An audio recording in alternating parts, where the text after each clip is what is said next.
un exemple d'utilisation de cette palette propriétés.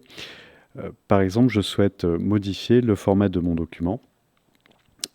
Je n'ai rien sélectionné pour le moment pour avoir les options présentes ici. Donc déjà, vous pouvez changer l'orientation, portrait, paysage. Il faudra faire attention parce que vos images restent en place.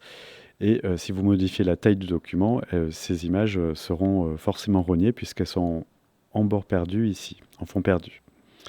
Alors par exemple ici, si je veux augmenter ou rajouter des marges, par exemple je vais mettre par exemple 25 ici et je vais mettre 32 ici.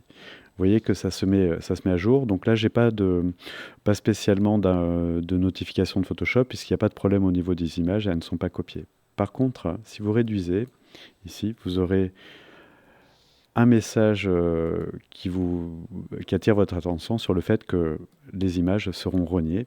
Donc ça sera à vous après de récupérer les images. Et non, en fait, elles ne seront même pas récupérables puisque si vous les sélectionnez, elles sont récupérables ici. Donc vous pouvez, comme ceci, réadapter votre contenu. Alors je vais annuler ça. Voilà, donc très pratique pour modifier par exemple mon espace de travail. Toujours dans les formats de documents, ici lorsque je suis sur document, je peux changer par exemple afficher les règles ou pas, ici, afficher la grille, d'accord, et avoir un fond transparent, enfin gérer la transparence de mon document ici.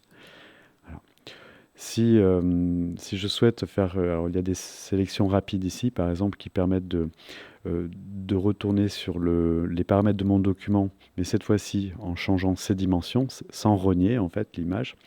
Ici, si je choisis taille de l'image, je tombe sur taille de l'image que l'on connaît habituellement dans image taille de l'image, qui, si je ne change rien ici, par exemple, si je peux changer la forme, la taille de mon document, je vais mettre 20 ici. Je ne mets pas de rééchantillonnage, par exemple. Je valide.